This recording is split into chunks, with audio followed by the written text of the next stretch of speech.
मानुष जन्म दुर्लभ है, ये मिले न बारंबार। जैसे तरवर से पत्ता टूट गिरे, वो बोहर नहीं लगता डार। मानुष जन्म पाए के जो नहीं रटे हरिनाम, जैसे कुआ जल बिना फिर बनवाया क्या काम।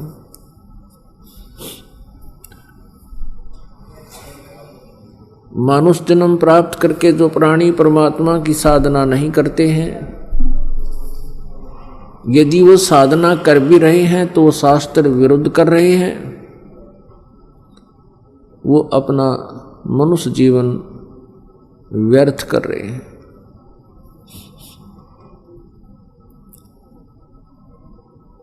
परमात्मा ने ये मनुष्य जीवन, इस प्राणी को केवल परमात्मा की साधना करके जन्म और मृत्यु के इस दीर्घ रोग से छुटकारा पाने के लिए उपलब्ध करवाया है। और हम सभी मानव शरीरधारी प्राणी परमात्मा की महिमा से अपरिचित होने के कारण हम अपने इस मानव शरीर का सदुपयोग ना करके दुरुपयोग करते हैं, जिस कारण से हम इस जन्म और मृत्यु के दीर्घ रोग में बहुत वर्षों युगों से ग्रस्त हैं और यहाँ नाना प्रकार के हम यातनाएं भोग रहे हैं। हम जिस लोक में रह रहे हैं ये काल भगवान का लोक है, जो गीता जी अध्याय नंबर 11 के श्लोक नंबर 32 में कहता है कि अर्जुन, मैं बड़ा हुआ काल हूँ और अब परिवर्त हुआ हूँ, यानी अब मैं आया हूँ। इन सभी योद्धाओं को यदि तू ना युद्ध करेगा तो भी मैं मारूंगा, तू तो निमित्त मात्र है। वो काल कौन है? वो श्री कृष्ण जी नहीं है, क्योंकि श्री कृष्ण जी ने पहले कभी अपने आप को काल नहीं कहा और गीता के उपदेश के बाद भी कहीं पर भी उन्होंने अपने आप को काल नहीं कहा। तो इससे सिद्ध है कि जो काल अपने आप को काल कहता है गीता बोलते समय, वो श्री कृष्ण जी से भिन्न है और वो श्री कृष्ण जी के शरीर में प्रवेश होकर के ये सब बातें बोल रहा है। उस काल भगवान को ब्रह्म भी कहते हैं। चारों वेदों ऋग्वेद, यजुर्वेद, सामवेद और अथर्ववेद, इन चारों वेदों को जो जानने वाले माने जाते थे ऋषि, महर्षि, ब्राह्मण, वो कहा करते कि वेदों में ब्रह्म भगवान है, ओम उसका नाम है और वो ही सर्वेश्वर है। कुछ एक जो अपनी बुद्धि को अत्यधिक परवर मानते थे, वो ये कहा करते कि हम अन्य पूजाएं नहीं करते, हम केवल ब्रह्म साधना करते हैं और अन्य देव भगवानों की पूजा नहीं करते, नहीं करनी चाहिए। तो वो अपने आप को एक बहुत अच्छा श्रेष्ठ और साधक मानते थे, क्योंकि वे कहते थे हम ब्रह्म साधना करते। तो ब्रह्म भी ये काल है, इसी को ब्रह्म कहते हैं। वास्तव में ये सरब्रह्म है, सरब्रह्म। इसको सरपुरुष भी कहते हैं। सरमन नासवान, क्षर। और ये 21 ब्रह्मांड का प्रभु है, स्वामी है। 21 ब्रह्मांड। एक ब्रह्मांड के अंदर पृथ्वी लोक, स्वर्गलोक, पाताल लोक, ब्रह्मा जी का लोक, विष्णु जी का लोक, शिव जी का लोक, ब्रह्मलोक एक धर्मराज यानी न्यायाधीश का लोक, 88,000 खेड़े, शपथपुरी, अतल अवतल ये नीचे के 7 लोक, ये कुल मिलाकर ये एक ब्रह्मांड के अंदर सामग्री है। ऐसे ऐसे 21 ब्रह्मांड हैं। उन 21 ब्रह्मांडों का स्वामी ये काल है, ब्रह्म है, सरब्रह्म है। इसको सरपुरुष भी कहते हैं। श्रीमद् भगवत गीता अध्याय नंबर 15 के श्लोक नंबर 1 से 4 तक, वैसे तो पूरा 15वां अध्याय ऐसे निर्णायक ज्ञान से परिपूर्ण है, फिर भी एक संक्षिप्त में जानने के लिए ये चंद श्लोक ही हमें पर्याप्त हैं। 15वें अध्याय का 1 से लेकर 4 तक और 16 और 17 इनमें स्पष्ट किया हुआ है कि ये एक संसार रूपी वृक्ष है। ऊपर को जो मूल है, जड़ है, वो तो परम अक्षर ब्रह्म है, परम अक्षर ब्रह्म है। गीता ज्ञान दाता स्वयं बता रहा है। जैसे गीता जी अध्याय नंबर 8 के श्लोक नंबर 1 में अर्जुन ने प्रश्न किया कि हे प्रभु, आपने जो गीता जी अध्याय नंबर 7 के श्लोक नंबर 29 में जिस तत् ब्रह्म के विषय में कहा है कि तत् ब्रह्म को जानकर, सारे आध्यात्मिक ज्ञान को समझकर और सभी कर्मों से परिचित होकर प्राणी केवल जरा और मरण से ही छूटने का प्रयत्न करता है। जरा मीन बुढ़ापा, वृद्धावस्था, और मरण मृत्यु डेथ। वो केवल फिर जरा और मरण से ही छूटने का प्रयत्न करता है, संसार की किसी भी वस्तु को नहीं मांगता परमात्मा से। तो अर्जुन ने अध्याय नंबर 8 के श्लोक नंबर 1 में पूछा, फिर किम तत्ब्रह्म,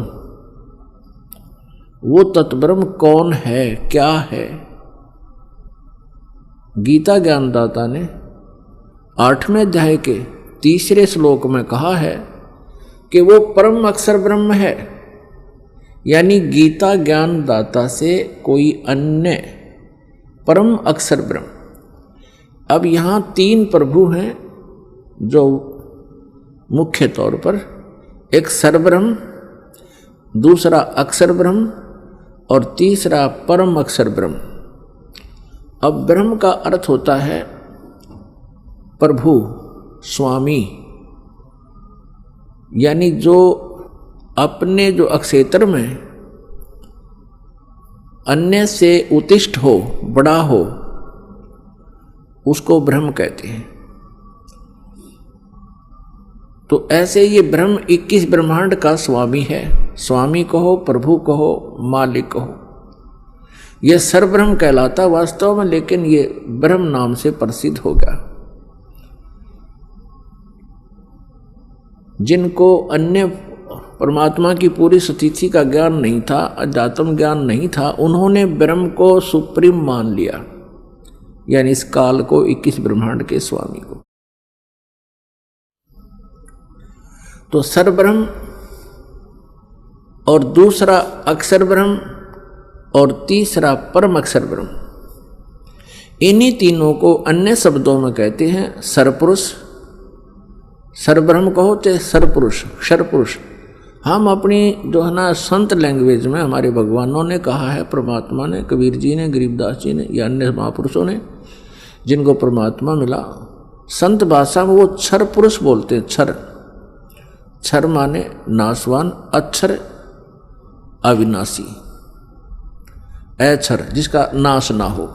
लेकिन यहाँ इस गीता अध्याय नंबर 15 के अंदर 16 और 17 में एक विशेष व्याख्या है।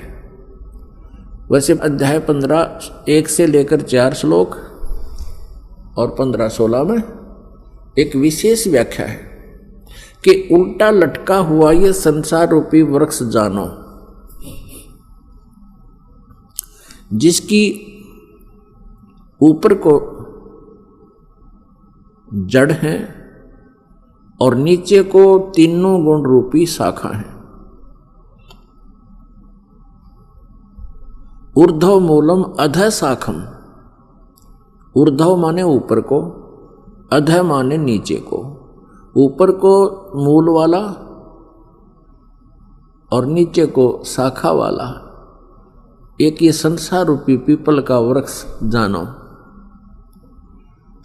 और इसके छंद यानी इसके विभाग पत्ते आदि हैं, और इनको जो संत तत्व से जानता है इनके भिन्न भिन्न विभागों को बता देगा। स वेदवित, वह तत्वदर्शी संत है, वह वेद के तात्पर्य को जानने वाला है।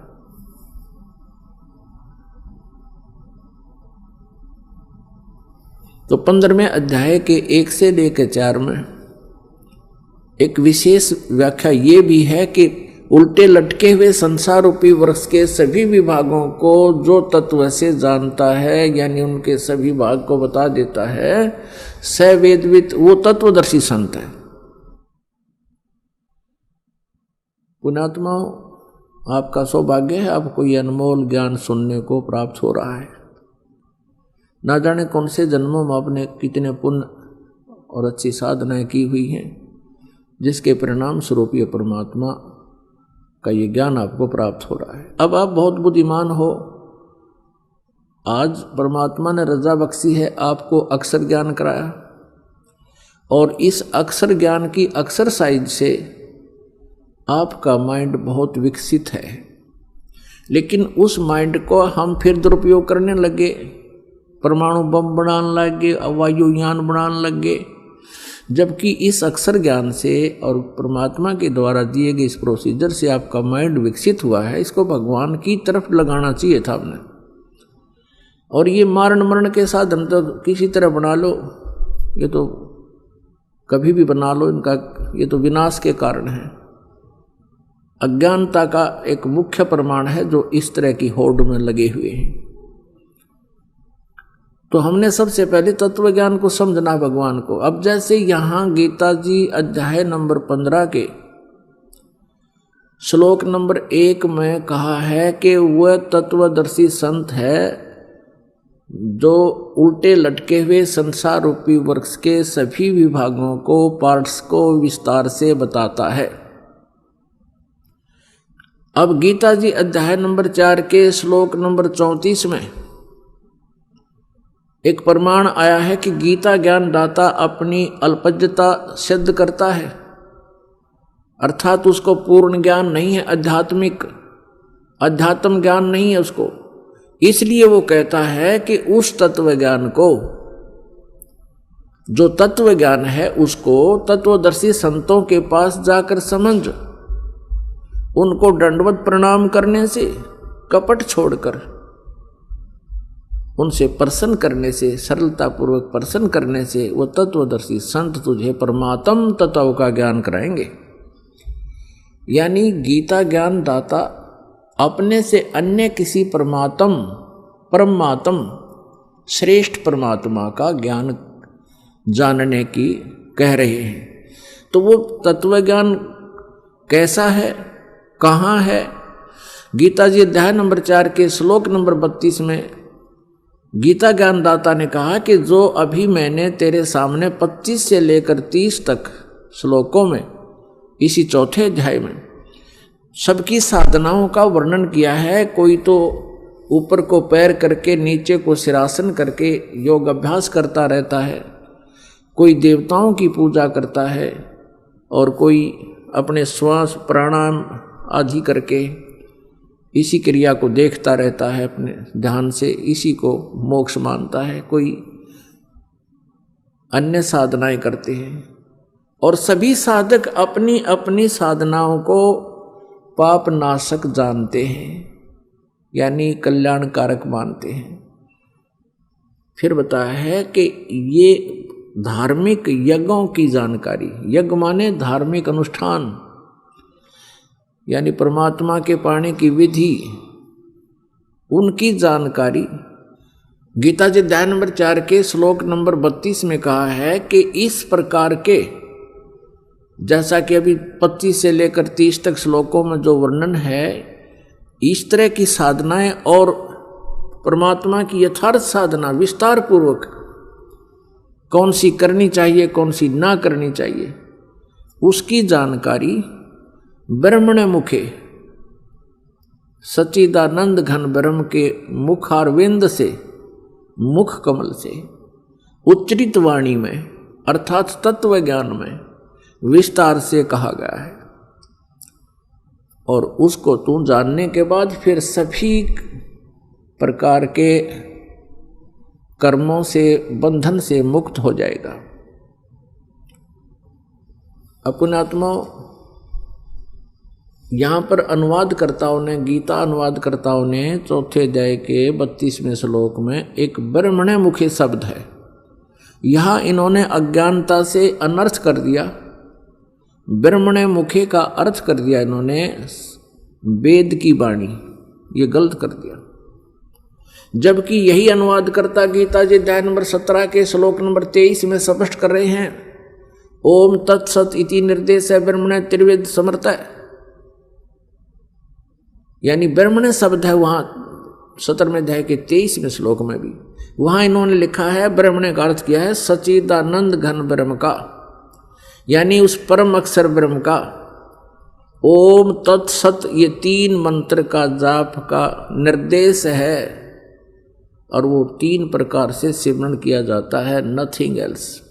यही एक मंत्र है उस सच्चिदानंद घन ब्रह्म के पाने का। तो ब्रह्मणे का अर्थ वहां ठीक किया है, यहां ये विचलित हो गई।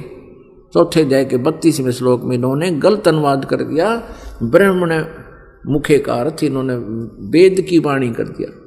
ये करना था सच्चिदानंद घन ब्रह्म के मुखे माने मुख कमल से उच्चरित वाणी में, कबीर वाणी में विस्तार से कहा गया है, वो तत्व ज्ञान है। तो गीता जी अध्याय नंबर 4 के श्लोक 34 में कहा कि उस ज्ञान को जिसमें परमात्मा का विस्तार से ज्ञान है, बिल्कुल बहुत ही विस्तृत जानकारी दी गई है, वो तत्व ज्ञान है। उस ज्ञान को तत्वदर्शी संतों के पास जाकर समझ, उनको दंडवत प्रणाम करने से, यानी एक अनमोल वस्तु प्राप्त किसी से करना है तो सामने वाला भी भाव देखेगा कि अधिकारी भी है कि नहीं।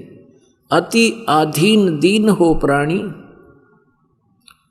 और वाह को कहना ये अमर कहानी, यानी ये ज्ञान उसी को बताया जाता है जो अति दीन होकर के सुनना चाहे, उसके अंदर जगह हो परमात्मा के ज्ञान को ग्रहण करने की। तो गीता जी अध्याय नंबर 4 के श्लोक नंबर 34 में जिस तत्वदर्शी संत के पास जाने को कहा है, तो उसकी पहचान बताई है गीता जी अध्याय नंबर 15 के श्लोक नंबर 1 में।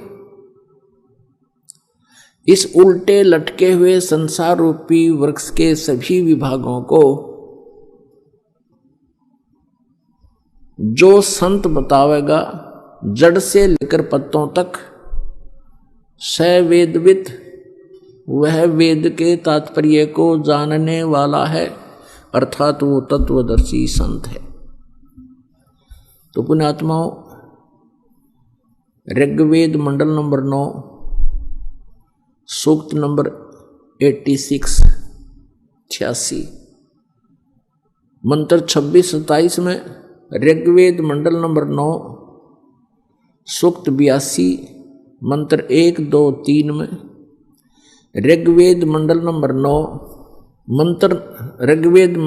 9 सूक्त 20 के मंत्र नंबर 1 में, ऋग्वेद मंडल नंबर 9 सूक्त नंबर 1 मंत्र 8 और 9 में, ऋग्वेद मंडल नंबर 9 सूक्त 96 मंत्र 16 से 21 तक, और भी अनेक स्थानों पर ये स्पष्ट किया गया है कि कबीर नामक परमात्मा वो एक जीवन, ऋग्वेद मंडल नंबर 1 और सूक्त नंबर 31 के मंत्र नंबर 17 में, इन सब का मिलाकर सारांश ये बनता है कि एक कबीर देव, कबीर साहब नामक परमात्मा एक जीवन, एक जनसाधारण की तरह जीने के लिए, रहने के लिए, एक एग्जाम्पल देने के लिए इस पृथ्वी लोक पर आता है, सशरीर आता है और शिशु रूप धारण करता है, छोटे बालक का, और वो ब्रह्म मुहूर्त में आता है और वो किसी तालाब में जल के स्रोत पर आकर प्रकट होता है। और जब वो बालक रूप में अपनी लीला कर रहा होता है, उसके परवरिश की लीला कंवारी गायों से होती है, कंवारी गायों से होती है। और जब वो बड़ा होता है, वो परमात्मा स्वयं ही एक अच्छे नागरिक की भूमिका करता है, स्वयं ही वो तत्वदर्शी संत की भूमिका करता है और स्वयं ही वो एक सुयोग्य शिष्य की भूमिका करता है और स्वयं ही वो जगत गुरु यानी तत्वदर्शी संत होता है, उसकी भूमिका भी वो स्वयं ही करते हैं। और परमात्मा तो वो होते ही होते हैं, अपने यथार्थ ज्ञान को यानी अपनी महिमा की वाणी को, अपनी महिमा के ज्ञान को वो स्वयं ही अपने मुखारविंद से, कविताओं के माध्यम से, काव्यना कविताओं के द्वारा, लोकोक्तियों के द्वारा, शब्दों के द्वारा, शब्दावलियों के द्वारा ऊंचे स्वर में आवाज लगा लगा कर बोलता है, जिस कारण से वो एक प्रसिद्ध कवि की भी उपाधि प्राप्त करता है। और उसके द्वारा बोली गई कबीर वाणी, उनके द्वारा दिया गया यथार्थ ज्ञान वो कबीर वाणी होती है। और उस वाणी के अंदर वो तत्व ज्ञान होता है, परमात्मा की महिमा विस्तार से कही गई होती है। तो यहाँ परमात्मा अपने मुखारविंद से उच्चारित वाणी द्वारा अपना ज्ञान, अपने द्वारा रची हुई सृष्टि का ज्ञान और अपने पाने की यथार्थ विधि यानी सतलोक जाने की और जन्म और मृत्यु के इस रोग को कटाने की वो विधि बताने आते हैं। उस समय वो तत्वदर्शी संत भी स्वयं ही होते हैं और पृथ्वी पर कोई तत्वदर्शी संत नहीं होता। वो होते परमात्मा हैं, लेकिन वो एक प्रसिद्ध कवि इसलिए मान लिए जाते हैं भोली जनता के द्वारा क्योंकि वो अपनी महिमा की वाणी को अपने मुखारविंद से, लोकोक्तियों के माध्यम से, कविताओं के माध्यम से, दोहों के माध्यम से बोलते हैं, लेकिन वो होते हैं परमात्मा, अमर पुरुष होते हैं।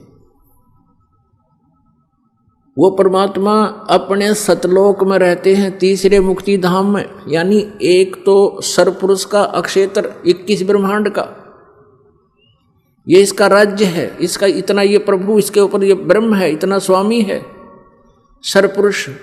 और दूसरा 7 शंख ब्रह्मांड का अक्षेत्र है, वो अक्षर पुरुष का है, अक्षर ब्रह्म कहो, अक्षर पुरुष कहो। और इन सब के ऊपर और अन्य असंख्य ब्रह्मांडों का जो स्वामी है, प्रभु है, वो परम अक्षर ब्रह्म है, वो कबीर देव है, वो उसका वास्तविक नाम कबीर साहब है, कबीर है। हम साहब अपना भगवान है इसलिए हम साहब बोलते हैं। अब जैसे अपने देश के आदरणीय प्रधानमंत्री जी का शरीर का नाम तो अन्य ही होता है, लेकिन प्रधानमंत्री उनके पद का नाम होता है। इसी प्रकार ये परम अक्षर ब्रह्म कहो, इन्हें सत्य पुरुष कहो, सत्य पुरुष माने अविनाशी प्रभु, पुरुष माने परमात्मा। तो ये सत्य पुरुष, परम अक्षर ब्रह्म, परम अक्षर पुरुष, ये तो उनके पोस्ट का नाम है, पद का नाम है, उपमात्मक नाम है। और वास्तव में उस परमेश्वर का नाम कबीर देव है, वो कबीर साहब है। वेदों में उसे कबीर देव कहा है। कबीर, कुरान शरीफ में उसको अल्लाहु अकबरू, अकबरी, कबीरा, खबीरा, खबीरन, कबीरन ऐसे बोला गया है। अपनी अपनी जो लैंग्वेज होती है, अपनी अपनी भाषा के आधार से उसी परमात्मा के नाम को थोड़ा बहुत भिन्नता के कारण ही उच्चारण और लिपिबद्ध किया गया है। अब यहाँ वेदों में कबीर देव है, कबीर शब्द है बहुत स्थानों पर।